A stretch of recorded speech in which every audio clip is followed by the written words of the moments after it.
Shout out to the supporters of Tupac was Lyrical. Big up to my homegirl LaQuasha, feel better. What we about to do right here is jump right into this video of Tupac rhyming to the Paid in Full beat at age 17. Let's get into it. Real as it seems, the American dream ain't nothing but another calculated scheme to get us locked up, shot up and back in chains, to deny us of the future, rob our name. You kept my history a mystery, but now I see the American dream wasn't meant for me. Cause Lady Liberty's a hypocrite, she lied to me. Promised me freedom, education, and equality. She never gave me nothing but slavery. So now look at how dangerous you made. Calling me a madman because I'm strong and bold with this dumb full of knowledge of the lies you told. Promise me emancipation in this new nation. All you ever gave my people was starvation. Fathers of this country never cared for me. They kept my ancestors shackled up in slavery. Now, as you can see, Tupac was flowing exactly like Rakim. Look at the wordplay that he was using. Tupac spent 17 years of his life on the East Coast. He soaked up a lot of East Coast game. In Baltimore, they were still listening to Curtis Blow, Run DMC, LL, Rakim, BDP, or KRS-One, whatever, because it's the East Coast. And Baltimore had their own musical scene going on. We know Tupac moved out of New York when he was age 13 and then went to Baltimore. Stayed there till he was 17. Soaked up that game, the theater, all that. And then moved to Marin City. Now in Marin City, it was a whole different vibe, and it's the West Coast. It's West Coast culture. It's a whole different vibe. He went from somewhere decent to straight poverty. Now I'm going to read you a 1991 interview with Tupac and Davey D. Davey D says, Tupac, is that your given name or is that your rap name?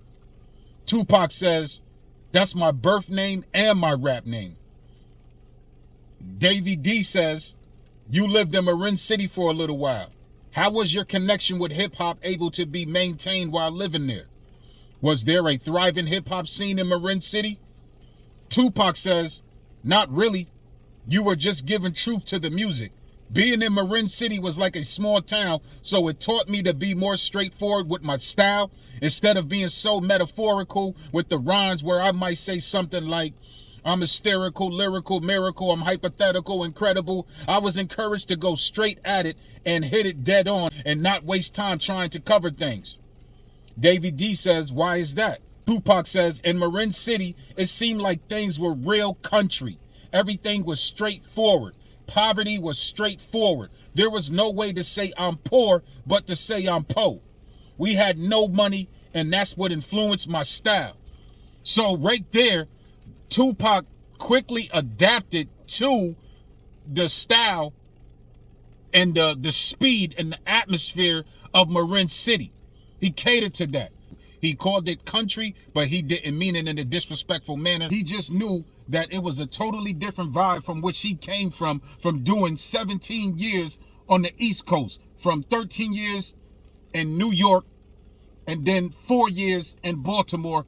But nonetheless, he still did 17 years of soaking up East Coast culture and game and attitude. The first time we hear Tupac is at age 19. This is 2 years later after Tupac rhymed on the Paid in Full beat. And if you listen to Tupaculous now and you listen to Words of Wisdom, you will hear Tupac still having that New York flow.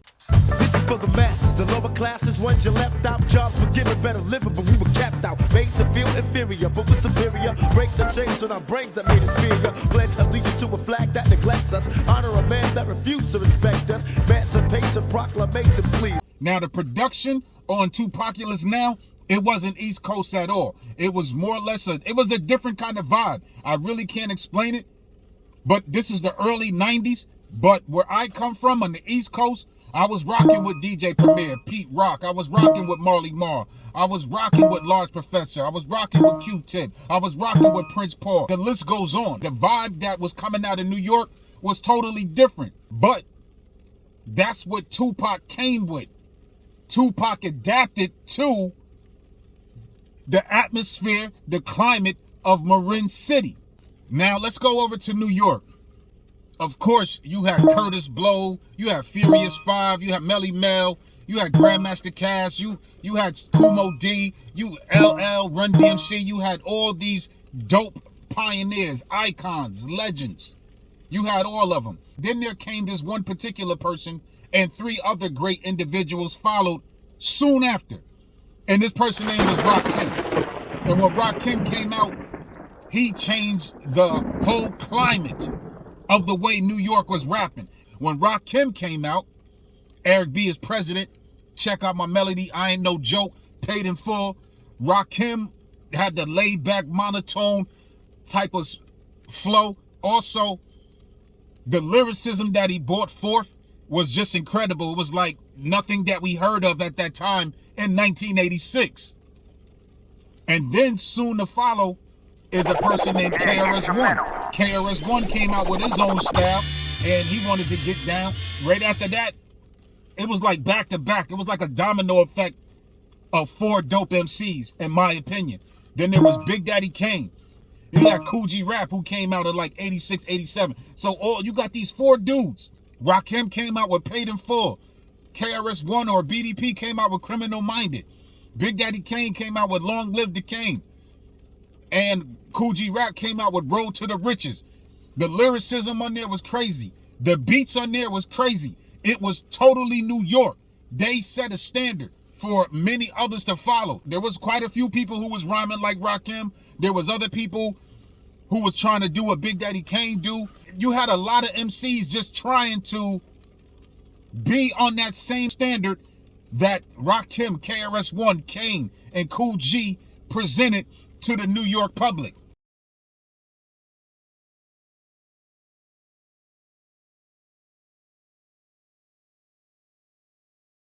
You got a student of hip-hop, and his name is Nas. Nas is a combination of all of them, in my opinion.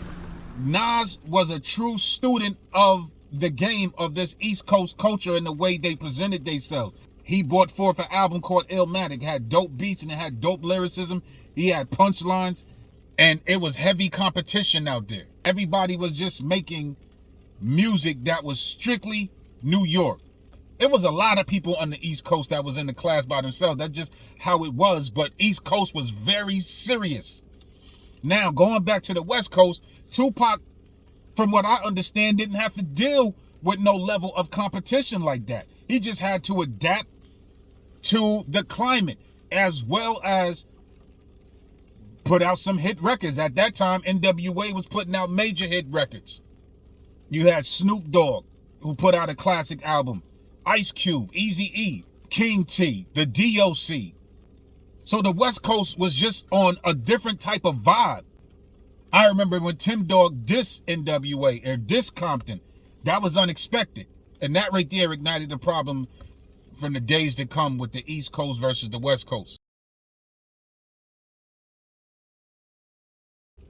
I recently put out a video about Illmatic versus Me Against the World. Illmatic has 9 songs on it. An intro that makes it 10. Me Against the World has 14 songs on it, with an intro that makes it 15.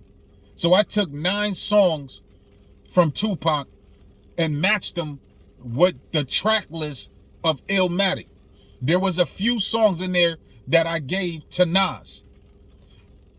But there's people that came to my channel expressing, calling me names, saying I don't know what I'm talking about, saying I did it for clickbait. I didn't do it for clickbait, but I definitely did it for content purposes. But I'm not just giving you any kind of content. I'm trying to give you some thought-provoking content, as well as sticking to the name of my channel, which is called Tupac Was Lyrical. I created this channel to defend Tupac's lyrical legacy. I created this channel to demonstrate that Tupac was just as great as Rakim, Kool G Rap, Kane, KRS-One, Nas, LL, Kumo D, and all the rest of them. But a lot of people don't want to give Tupac their props for it could be a plethora of reasons. But if you haven't studied Tupac's catalog, then you wouldn't know. You would think Tupac is just Dear Mama. You would think Tupac is just Hennessy and Enemies. You would think Tupac is just Hit 'Em Up. You would think Tupac is just keep your head up, or you would think Tupac is changes and I get around. There's more to that. In 1996, this man dropped over maybe 200 songs. He left many songs behind. It's not rumored, but it was actually said by E40, Too Short, Dr. Dre, Snoop Dogg, Corrupt, Daz, DJ Quick, Scarface, Spice One, Richie Rich, Johnny J, as well as others, that Tupac was writing rhymes in 15 to 20 minutes. Of course, he laid his lyrics because he was a quick writer. I never seen nobody write like that in my life. I promise you, brother. Did he write it? My whole life to this day, no. It wasn't no premeditated gang, nothing already, just, pre-written, none of that shit. It was all from the dome, bro. Oh, so he freestyled this shit? Like, No, not like that, dome. Like, he'll write it right there on the scene. Okay. Like, he'll hear the beat, just get at it. Okay. And then he had the nerve to go from studio to studio. Like, it'll be like this is, we held a studio, so he'll go, y'all working on that song? Like, he was checking on us while we was doing Hard to Find, me, Be Legit, Richie Rich, and D-Shot. Yeah. We in a motherfucker, he'll go over there and do Trading War Stories with Mike Mosley and Rick Rock over there, and they would produce, they producing that, and Sibo. Right. And then he'd come over to the studio we was at, and like, y'all cool? What y'all looking like? Okay, He had the most energy of everybody. Everything was urgent to him from back then. I never seen nobody work like that. Like I never seen anybody that would go in the studio and dedicate that much time to what he was doing. It was like he was a man on a mission. Like we took breaks. Like when I say me, I mean me. Yeah. I'd take a break, go drive to Lexus, go to Cheesecake Factory, Marina, eat. Nice. Go back to the studio, Tupac's still in there with a Versace shirt on, rolling blunts. Listen to this. And it's always a new song. Every time you went in the studio with him, it was a new. It's like, where are you getting all these new? The producers are getting tired. I quit a long time ago, my nigga. Like, I was tired from above the All Eyes on Me. I didn't make Illuminati. oh my God. Yeah, Tupac, you know what I'm saying? When I first hooked up with him, we did Ambitious of a Rider. And I went to go roll a blunt, come back, and the song was done. And he was like, let's get to the next one. And, we did 5 songs that night. But Pac used to always get pissed off at me because it took so long, to write. Like, I always wrote my shit. I didn't just... because he was just cranking records out. Oh, Pac would do a fucking record every 15 minutes. He wrote rhymes as fast as he could write words. Like, I write a rhyme, I think about it, write it down. Think about it, write something to rhyme with it. Think about it, I'm writing a story, I'm telling something and I'm writing. But he just goes, and he goes like, all right, I'm ready, go in the booth. Like, what? You can't be ready. Yeah. And it's just dope as fuck. So I don't know how his mind was working to be able to make such prolific statements in a rhyme, and then go in and put a pattern to it. And it really wasn't like he was going in the booth and fucking up. He was going there and spit it. So I don't know. Some people have the gift, He worked like a fucking racehorse. Like, the way I work now, I ain't half as what he is. Like, he Usain Bolt, and I'm like Carl Lewis. But this motherfucker, and I swear to God, this how this nigga used to work. We be in the studio, he'll make a song, it'll be like 30 niggas in here. He'll make a song, he'll let him get on the song, him get on the song, him get on the song. As soon as the song go off, he won't even listen to it. Put that shit over there, pull the next beat up. He get on to the next beat. They writing some more shit. Boom, they finish that song, then he say, I'm gonna do one by myself. 20 minutes later, he and that motherfucker spitting it. This is 3 songs this nigga done did in an hour. 3 songs, he ain't listened to nan one of them. Then he may go smoke and chill or whatever, drink, come back, pull another beat up. When he in this motherfucker making music. 15 to 20 minutes. Tupac was rushing through these rhymes. If you listen to a song like Smile featuring Scarface, according to Scarface, Tupac did it so quick. Scarface said Tupac got upset with him because time had passed and Scarface was still trying to write his first verse to the song Smile. There was another video where Tupac expressed, You don't have time or the luxury to spend all of this time doing one song. We didn't have it. We got to somehow find a way that we can double up on it. Because I did my whole album. I know it ain't all of that, but I did my whole album like 3 songs a day. Because I was just laying it, rocking it, and getting off. You can mix it later and have niggas that love being in the studio all night, just add the drum beat at a time and shit. You can do that after the rappers leave and shit. There's niggas that love being in the studio that just love listening for the right kick. But for while we in here and you got like 8 rappers here and everybody drinking and smoking and shit, man, get that beat popping, throw them niggas on the track. You catch everybody freestyling, throw them niggas on the track. Tupac even knew that he could have done better. But for what Tupac endured in New York, being accused of rape, being shot up, and going to prison, all at age 23, no rapper ever endured anything on that level. None. So when Tupac comes out of prison, nobody knew what to expect. But Tupac clearly did. And he had this sense of urgency, like, I already dealt with death, and I feel like it can happen to me again at any time. So he started rushing through a lot of stuff. Music, movies, whatever he was doing, he had this sense of urgency for whatever reason.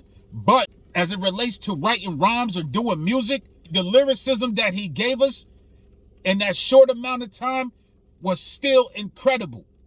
This is why I say Tupac is equal with the rest of these great MCs. This is why I say Tupac is equal to Nas, but they're different.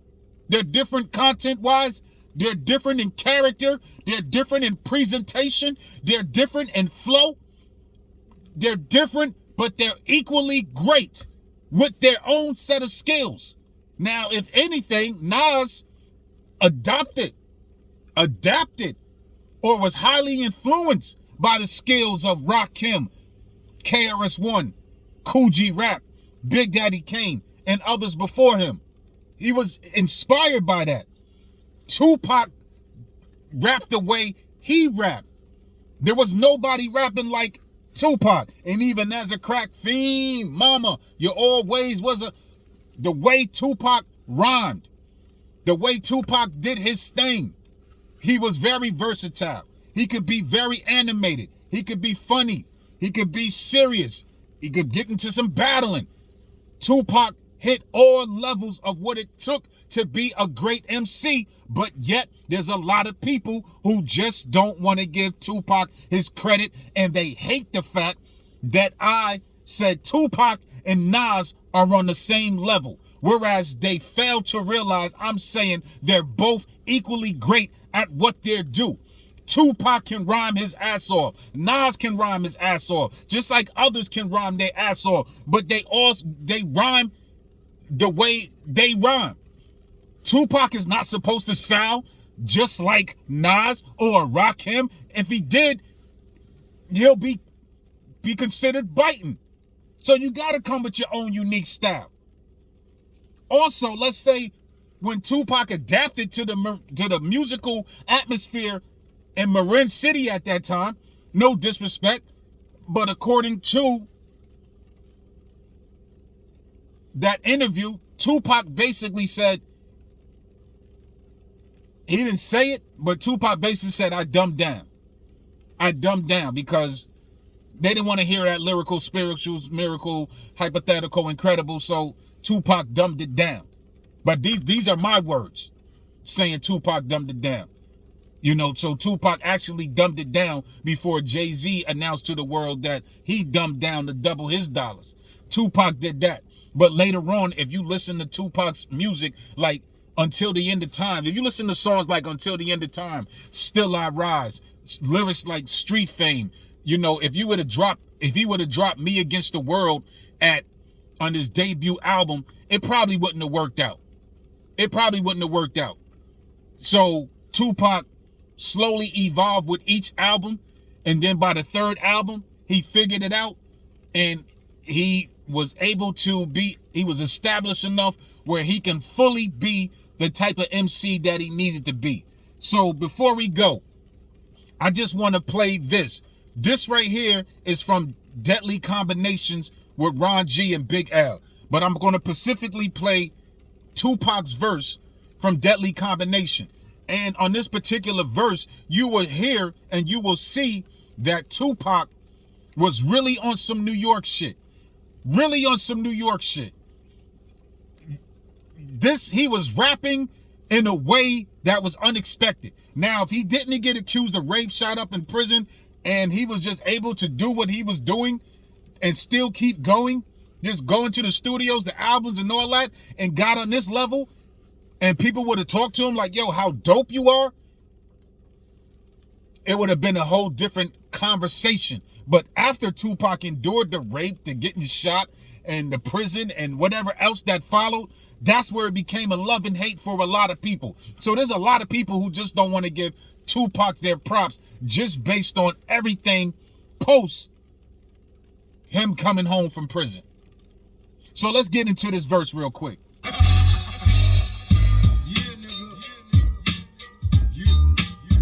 Just watch how he's spitting.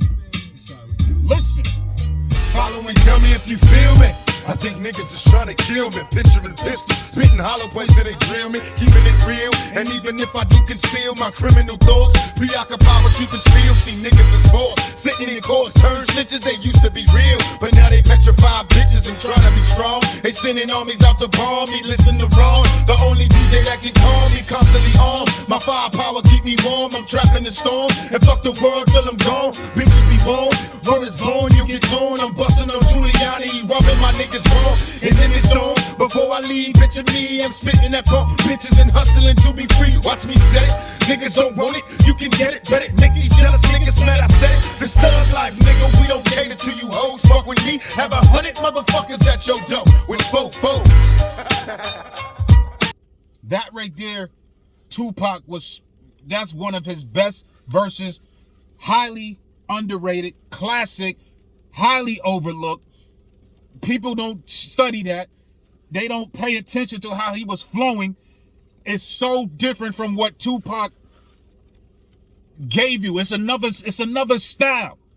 So this is his style. But I guarantee you, if Nas would have said the same thing, y'all would have been like, yeah. But being that it's Tupac and y'all hate him, y'all don't want to give him them props. He said, follow and tell me if you feel me. I think niggas is trying to kill me. Picturing pistols, spitting hollow points till they drill me. Keeping it real. And even if I get concealed, my criminal thoughts preoccupied with keeping still. See niggas is boss. Sitting in courts, turn snitches. They used to be real, but now they petrified bitches. I'm trying to be strong. They sending armies out to bomb me. Listen to Ron, the only DJ that can calm me. Constantly armed. My firepower keep me warm. I'm trapped in the storm. And fuck the world till I'm gone. Come on, man.